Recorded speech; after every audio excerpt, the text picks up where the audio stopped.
aquí vamos con algo importante que es el arquitecto etnógrafo, ¿no? Sí, claro, Como claro. este arquitecto pegado a su territorio, Sí. lo que está pasando Sí. y lo que está sucediendo. Sí. Y, o sea, quería hacerte una pregunta acerca, como tú estás en esto de la educación y todo eso.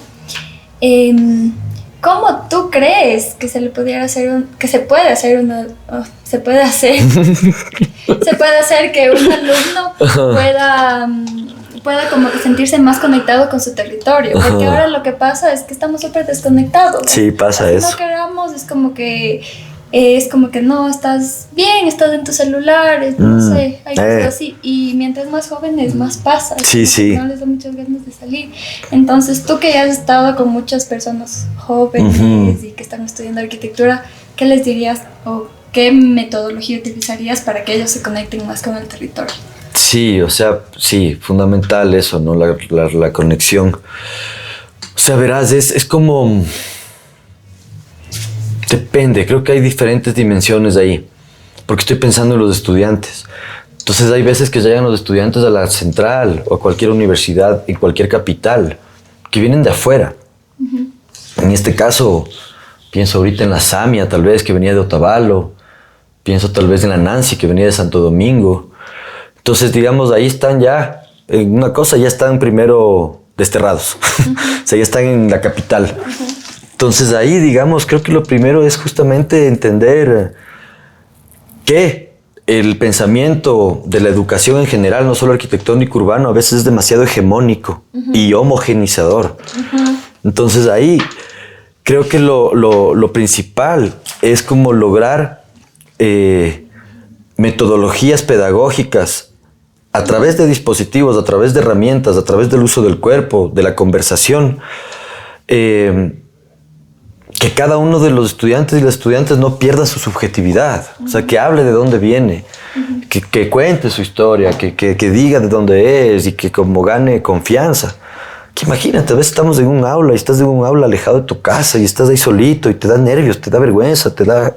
Entonces creo que lo primero es como dar seguridad en la universidad, dar seguridad a los chicos y a las chicas para que puedan realmente ser territorio. Sí. Ser territorio, hay que ser. Y aquí viene uno de los grandes de Brasil, Paulo Freire, ¿no? Puta, claro. Que justo él dice que hay que hacer todo horizontal, democrático, dialogar, transformar el entorno. Sí, sobre todo la autonomía.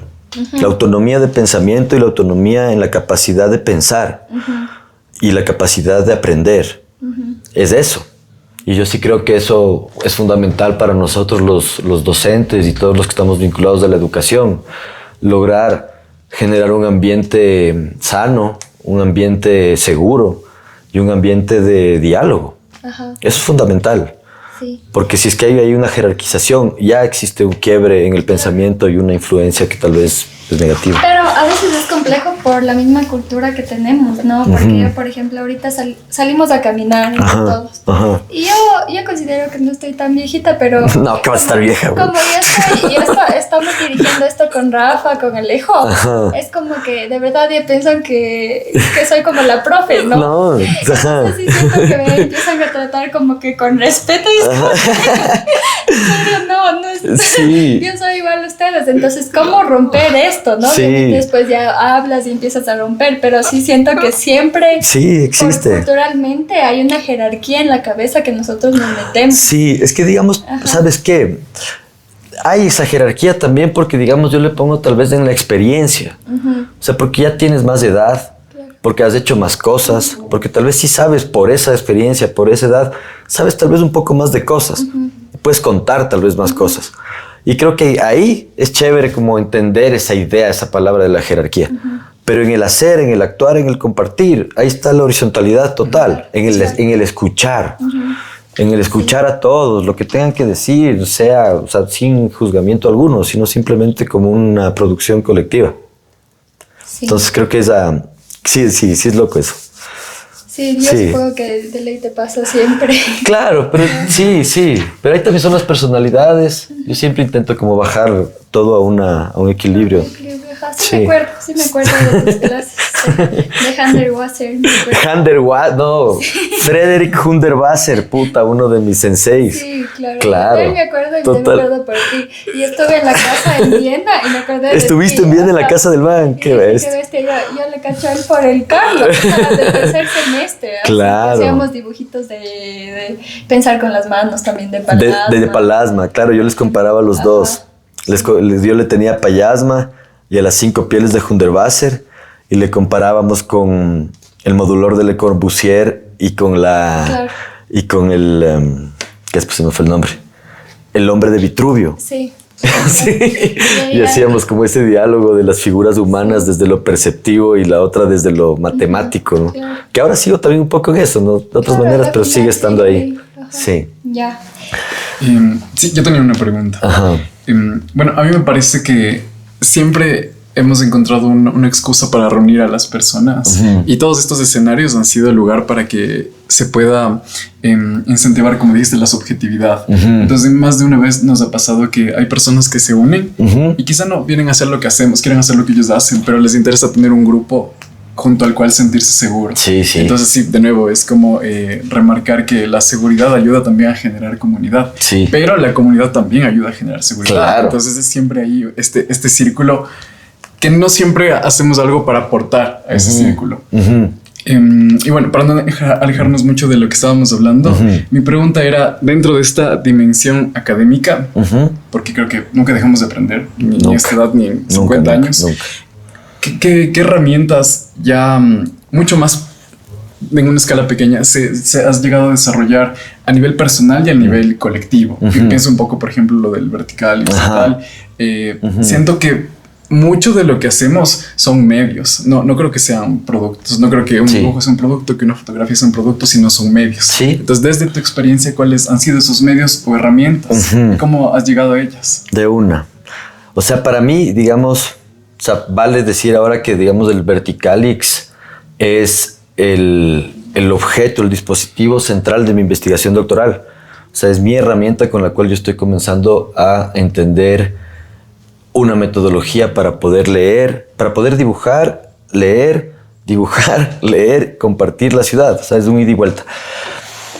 Y lo más loco de eso fue que es pandémico. El Verticalix es pandémico. Entonces, en medio de la pandemia, yo tengo un buen amigo que se llama Tomás Buccelli, que es artista. Y cuando conversábamos con el Tomás, le digo, Tomás, quiero dibujar un Quito, le digo. Él es profesor, es el artista pedagogo también. Quiero dibujar un Quito, le digo. Vamos a dibujar. Y me dice de una. Entonces, cogí clases de arte con el Tomás. Y la primera clase, me acuerdo, me dice, chévere, si vos quieres dibujar un Quito, tienes que dibujar unos 1000 Quito antes. Tienes que dibujar 1000 veces Quito. O sea, no puedes parar de dibujar Quito para dibujar un Quito.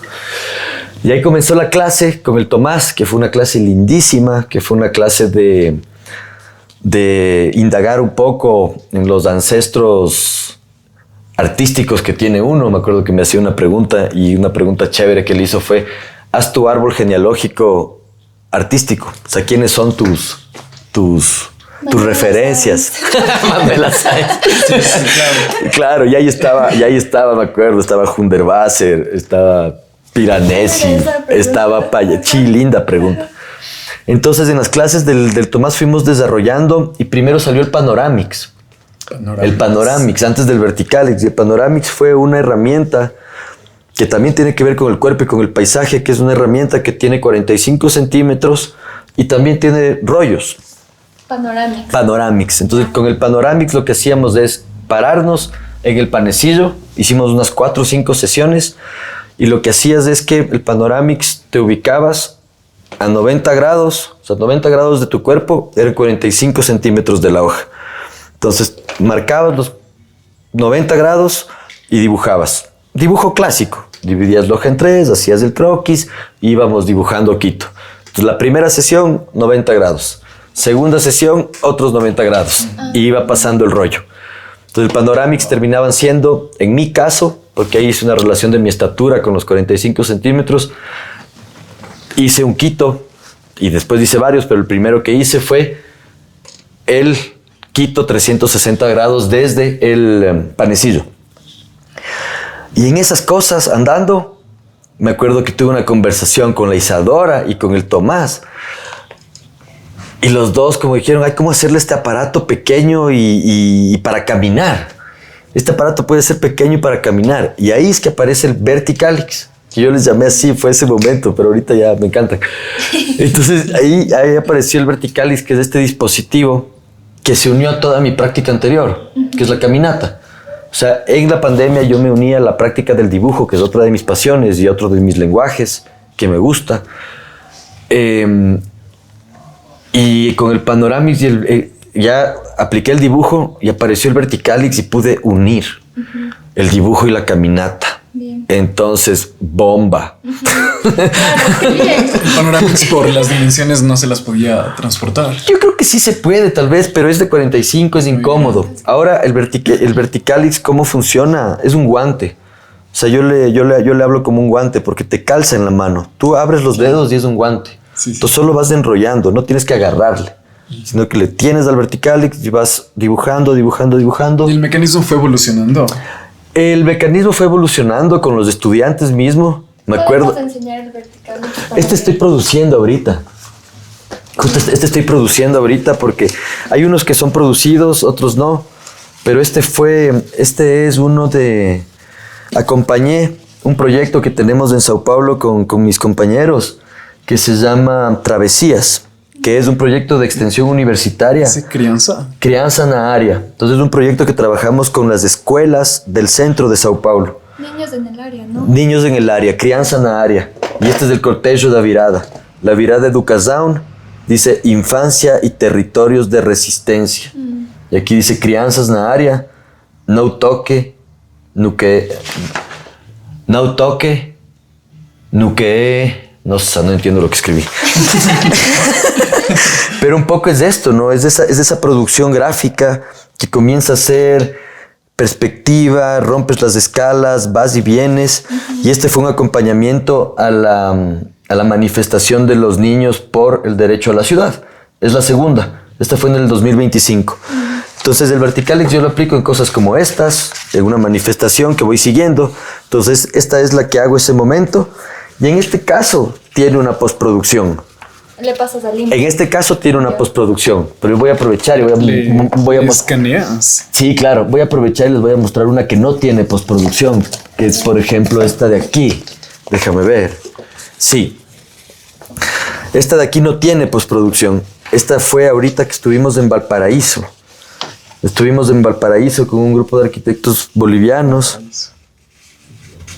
Y este sí fue hecho ese momento, ¿no?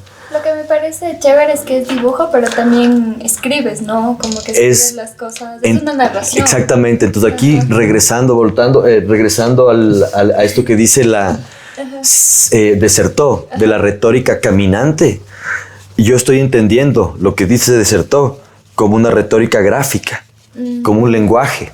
Yeah. Y ahí hay otra cosa que es bien interesante, que habla el Mauricio Cárcamo, que es un arquitecto chileno, que él habla del manuaje. Yeah. En una relación con el lenguaje. Entonces él recoge la mano y él recoge este término y de un estudio de Giorgio Vasari, del arquitecto. Es parte de su tesis doctoral y él habla del manuaje. Entonces es bien interesante porque a través de la mano generas un lenguaje que no tiene que ser exactamente escrito, no tiene que ser una lengua, sino que es lo que produce tu mano. Sí. Y en el Verticalix está comenzando a pasar eso. Claro. Comienzas a dibujar, no tienes escala, usas la perspectiva, a veces usas el corte, a veces usas la planta, a veces la escala le haces mucho más grande a uno y quieres que se vea al fondo, a veces escribes, a veces solo escribes. Es bastante heterogéneo en cuanto a los formatos. Ajá, exactamente. Entonces es eso. Entonces ahorita estoy como en esa...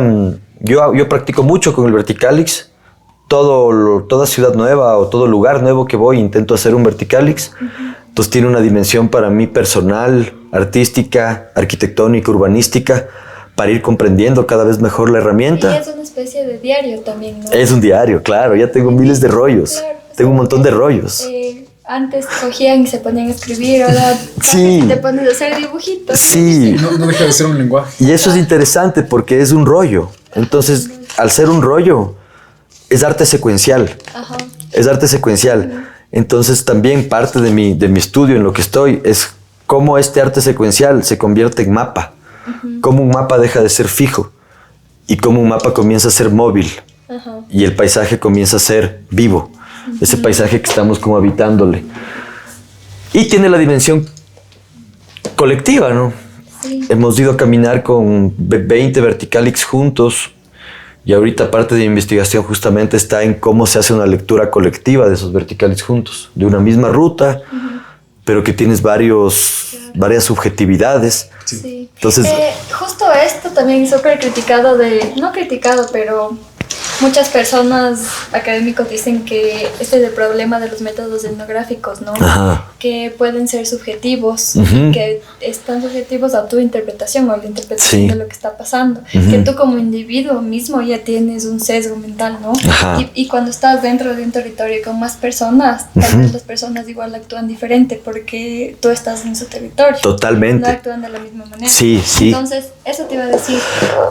¿En qué sentido tú logras como interpretar esto? ¿Cómo lo Verás, interpretas? es buena esa pregunta porque ahí hay una cosa también dentro de la estructura teórica que estoy armando.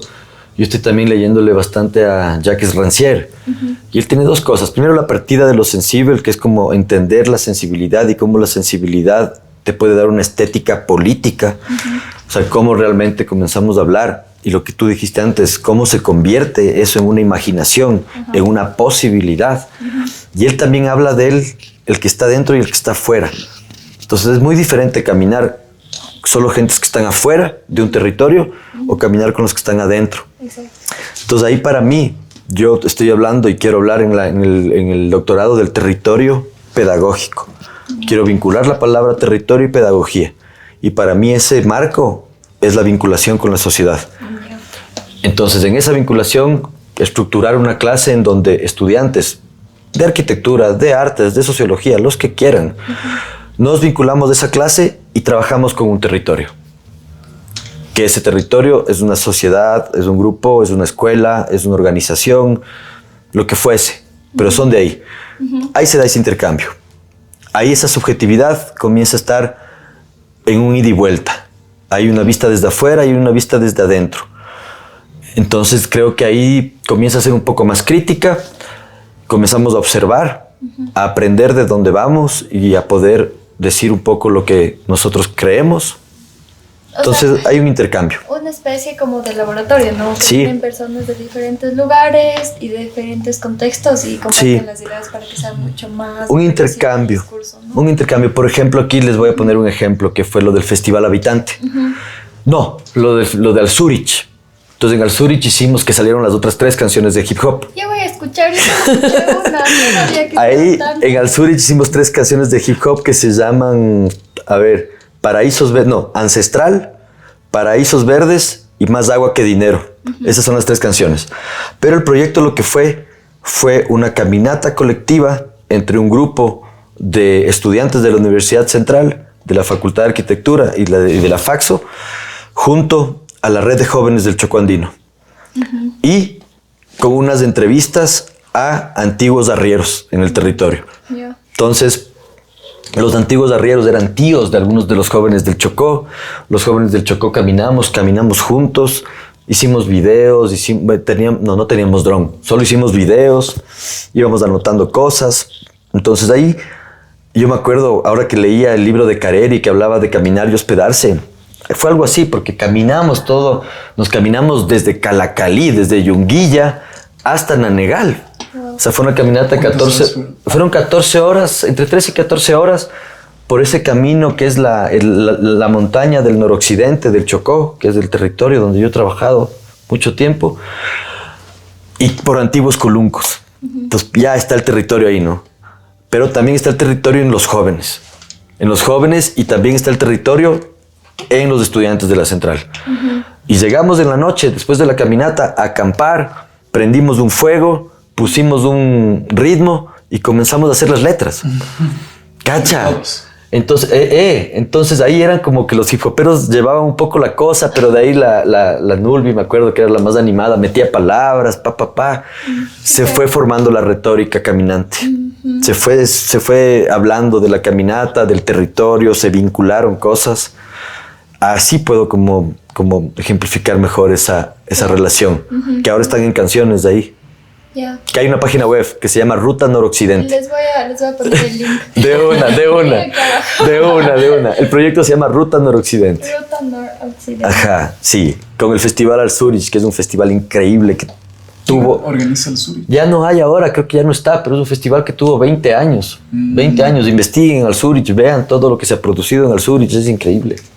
¿Por qué se dejó de apoyar? No sé, la verdad no, yo creo que ya es un tema de tiempo. 20 años de trabajo, 20 años que ha tenido mucha diversidad, mucho trabajo con la comunidad, mucha relación entre la academia, el arte, la comunidad, la cultura. Ya las cosas también van cambiando, ¿no? La gente tiene vidas que van yendo y viniendo, exacto, ¿no? se adaptan a los nuevos estilos. Sí, pero frente a tu pregunta, ¿por qué se dejó de apoyar? Me voy para otro lado y digo, hace falta ahora apoyar mucho más esos proyectos. O sea, toda la situación que estamos viviendo, violenta, la situación de polaridad, se tiene que trabajar en el espacio público, se tiene que trabajar desde la fiesta, desde la organización, desde la colaboración, desde el bienestar, desde el disfrute. Y esos son métodos que se tienen que invertir, que no se invierte. Tal vez un poco aquí en Quito, un poco más, pero tiene que haber más de eso. Y la universidad tiene que estar vinculada a eso. Sí. Y más la universidad pública, ¿no? Sí, todas. Más la pública, tal vez sí, pero todas. Ahora, me parece que todas estas experiencias a uno sí le ayudan a crecer bastante, pero al momento de llevarlas a un marco teórico, por ejemplo, ¿cómo las experiencias subjetivas las puedes hacer objetivas? ¿Cómo las mides? No sé, es súper complejo eso, ¿no? Súper complejo. Es un proceso de migración que no es claro, es muy ambiguo. Verás, ahí estamos como posicionados entre los dos grandes universos de la investigación, ¿no? Lo cualitativo y lo cuantitativo. Total. ¿No es cierto? Entonces, para mí, digamos, lo más medible es la ruta, ¿no es cierto? El camino. Lo más medible para mí es el camino. Que eso me da una base histórica, social, es un mapa, tengo una arquitectura, tengo una condición, y luego lo que me da tal vez el verticalix de cada uno de nosotros que vayamos haciendo es una capa, como tú decías antes, es una de esas capas, una capa para poder leer esa ruta desde otras subjetividades. Y creo que la relación está ahí entre esas dos cosas. O sea, cómo estas subjetividades se están relacionando con ese barrio, con esa situación social, con esa... Entonces es relacional. O sea, yo creo que el campo en el que yo puedo aportar es en buscar hacer relaciones de lo que sentimos, vivimos, dibujamos, escribimos frente a una realidad social, espacial, urbanística. Entonces, porque yo estoy también, a mí me interesa sobre todo la pedagogía. Claro. Sobre todo. O sea, digamos, yo tal vez no soy ese arquitecto urbanista que está metido en la planificación. Tal vez, si es que me meto, sí, y a esto le hago que sirva para la planificación. Pero más me interesa lo pedagógico y la autonomía de los estudiantes después de usar esto. Creo que es un proceso que siempre va y viene. Y tú decías al principio que mucho de la teoría con la que ahora te encuentras te permite sustentar muchas de la práctica que ya venías haciendo. Sí. Entonces creo que eso pasa. Sí, pero ahí también lo que dices también es el marco teórico sí es importante, ¿no? Ahí como que tienes que ir cachando cómo vas estructurando. Entonces, para mí, digamos, el marco teórico para leer las cosas está en el territorio. Por ejemplo, estoy usando Arturo Escobar, Milton Santos, que hablan de un territorio latinoamericano, que comparan mucho la relación del lugar con el territorio, la escala, que el territorio está habitado, que el territorio tiene una realidad, que no es una cosa dada, sino que se tiene que investigar y trabajar. Entonces es también tanto en territorio ir buscando esas relaciones más latinoamericanas como en el mismo caminar. Por ejemplo, ahora que estuve en Valparaíso, esa facultad tiene una relación con el caminar y con la exploración y con la bitácora muy potente. Desde Covarrubias, que es el que fundó esa facultad, con Yomi, eran unos caminantes y hablaban del acto. Ellos hablaban del acto, el acto poético. El acto poético es el acto creativo. El acto poético es el acto que tiene que darse a través de una acción, no solo del estudio, sino de hacer. Sí. ¿Cómo estas buenas prácticas se pueden traducir a la planificación territorial, por ejemplo? Esta es una cosa súper fuerte porque a la final la planificación territorial termina siendo una persona sentada en una oficina haciendo las políticas públicas, las obras. Y yo me pongo a pensar y digo, ¿por qué no se hace como que una ley que todos los lunes estas personas, todos los martes salgan a caminar para que vean la realidad? Porque a veces se hacen políticas súper muy fuera de la realidad y después cómo implementar también estas políticas. Entonces es complejo. Es complejo, pero ponte ahí, yo regresaría a hablar de Desertó. Sí. Porque él tiene claro esta idea de la estrategia y de la táctica. La estrategia es lo que está diseñado, bien o mal, pero desde el poder. Y la táctica son las posibilidades de, a través de las prácticas, ir generando una nueva relación social o recuperar una relación social. Entonces creo que estas ideas para la planificación pueden ayudar a comprender las realidades urbanas, a comprender realmente. Y deberían comenzar a entrar en los textos oficiales. O sea, estas palabras de entender el barrio desde una sensibilidad corporal, desde una economía que está subordinada, una economía que es popular. No puedes tener como las mismas leyes urbanas frente a un tuti que ahora están ahí por todo lado, a una persona que vende en la calle con su carro nómada.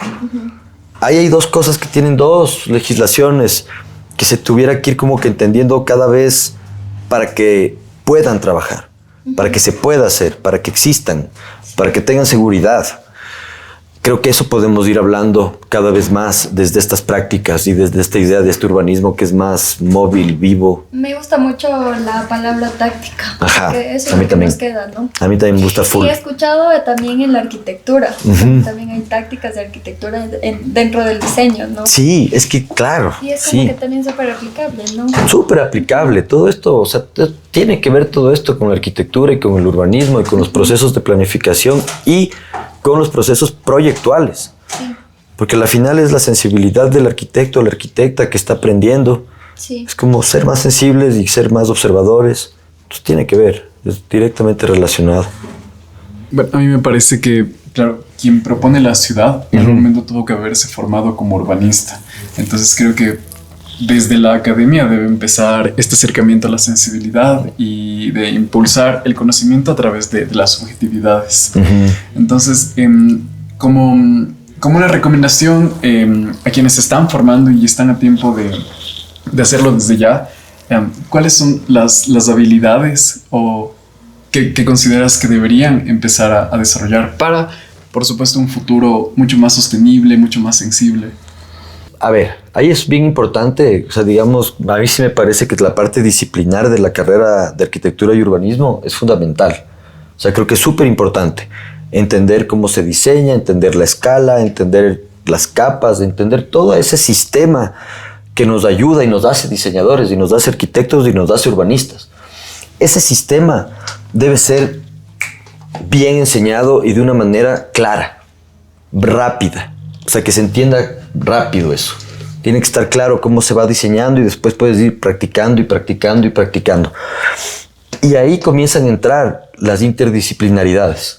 Entonces yo sí creo que una de las recomendaciones que puedo hacer ahora para los nuevos y nuevas arquitectas es que se entienda muy bien qué significa diseñar, qué significa planificar desde lo disciplinar y que rápidamente atraviesen ese conocimiento con ideas ecológicas, con ideas sociales, con ideas antropológicas, con ideas culturales, artísticas. Tener como esa posibilidad de expandir un poco todo ese conocimiento que nosotros tenemos de diseñar la escala, el dibujo, la planta, el corte, de entender la movilidad, de entender la morfología, de entender todo eso. Vincular a todas estas otras interdisciplinaridades es una bomba, pero hay que hacerlo rápido. Hay que hacerlo desde lo más jóvenes posible, porque luego te pasas 5 años estudiando arquitectura y repitiendo proyectos, que sí, está muy bien, pero creo que se puede como tener una densidad ahí y comenzar a meter estas otras interdisciplinaridades. Y creo que lo más chévere pudiera ser que esas interdisciplinaridades tengan que ver con lo que a ti te gusta. O sea, no dejar tus gustos nunca aparte. No dejar lo que a ti te gusta hacer aparte. Al mercado, no, eso no venderte jamás, nunca. No se vende al mercado, chicos. No, y además a veces, a ver, es que ahí también una cosa, a veces es necesidad. Te toca. No, a veces es necesidad. Entonces eso está bien. Y hay que trabajar. Todo bien. Pero siempre hay un paralelo en la vida que es tu vida. Que es lo que tú haces, lo que tú construyes, lo que tú quieres pensar. Porque ahí te puedes estar ganando la papa, todo bien, estoy dibujando todos los días. Pero en la noche me voy a reunir con mis panas a tomar unas bielas y a conversar y a dibujar. Sí. O el fin de semana me voy a ir a caminar para Sí. Entonces hay esos paralelismos que la gente no puede a veces venderse, digamos, es camellar, pero la cosa es no olvidarse de uno mismo y de su colectividad y de sus amigos. No olvidarse de esto que yo le llamo como un llamado del alma, ¿no? Lo que te hace vibrar un poco el alma, que es un poco, que sí te conecta más con lo espiritual, ¿no? Sí, claro. Porque es como que sí, o sea, estamos hablando de algo que te gusta y todo, pero ¿por qué te gusta? Es porque sí te está conectando con algo más. Sí, y si es que es alma, es colectiva, tienes como un entorno seguro que te va acompañando en la vida, que eso es fundamental. O sea, las amistades son fundamentales, construirles y cuidarles. Sí, sí son. Sí. Ya vamos terminando, porque ya se nos hizo un poco. Ahí va a haber que editar. Ajá. Algunas cosas, pero no creo mucho, la verdad. Se va tan pronto. De una. Ya. Chéverazo. Ha sido lindazo conversar con ustedes. ¿Quieres despedirte? Bueno, sí, creo que hay muchas cosas de las que podríamos ir conversando, pero creo que ha sido una hora. Sí. Nos quedamos con muchas cosas por hablar. Podemos seguir. Con un montón de autores también que nos diste, que obviamente los hemos leído algunos, pero otros también son nuevos. Sí, y faltan, porque sabes que una cosa de la academia brasilera, tienen full y tienen traducciones de que no llegan al español, que son relaciones Portugal, Francia, Brasil. Entonces hay muchos franceses. Ponte el libro de Lefebvre, que se llama Ritmoanálisis. En español no hay. Y es bien interesante para todo lo que estamos hablando también. Y está en portugués. Está en portugués. Sí. Habrá que leer el portugués. Cuando se lee en portugués es fácil. Se entiende. Sí, se entiende. Hay que tener un diccionario al lado para el vocabulario. Para ir viendo las cosas. Pero es la misma estructura. Pero nos vamos súper animados por tu entrevista, Carlos. Muchas gracias. Gracias a ustedes. Para mí ha sido un placer estar aquí con ustedes. Sí. En verdad creo que siempre se habla de la comunidad multinivel. Esto no es para estudiantes ni es solo para profesionales. Es, en verdad, pienso yo, para cualquier persona que le interese la ciudad. Y eso es lo lindo. Hemos encontrado gente que son artistas, son psicólogos. El otro día estaba una diseñadora de interiores. Sí. Creo que es algo que nos atañe a todos y que debería interesarnos a todos. Entonces pienso que también por ahí parte de todo esto es crear esta chispita o esta curiosidad de por qué la ciudad. Sí, claro. Me gustaría decir algo, o sea, justo ha coincidido que estamos haciendo estas entrevistas a hombres, pero les vemos como seres humanos, no como género masculino. Entonces, sí hemos contactado a mujeres, pero justo están ocupadas, no pueden y todo eso, entonces estamos haciendo solo hombres, pero no porque queremos así, sino porque ha coincidido, para que no nos digan que somos anti-mujeres. No, está bien. Yo creo que ese tema siempre hay que ponerlo sobre la mesa ahora, porque es necesario la voz femenina y la voz masculina. Exacto. Es necesaria hacerle dialogar. Es necesario que estemos juntos en esta planificación, que estemos caminando en las ideas colectivas. Y para eso se necesita también que la masculinidad también esté presente y una masculinidad crítica también. Sí. Por supuesto, porque está claro que hay una masculinidad también que es más jodida frente al género Pero Solo es importante. entrevistamos hombres deconstruidos. Ah, No solo molesto. No, pero sí. transeúntes. Solo Transeúntes, en metamorfosis. Solo humanes aquí. En metamorfosis. Eso, muchas gracias, Carlitos. A ustedes, gracias. Una Ha sido masterclass. un gusto verte, Maite. Ha sido un gusto verte ahí después de tanto tiempo. Gracias, Chéverazo. Carlitos, y gracias, Alejo, también por ser Gracias parte también, de siempre. esto. Gracias por la apertura. No, pues obviamente, Y gracias siempre. a la gente que nos está filmando. Muy linda la producción. Bien, chévere. Chao. Chao.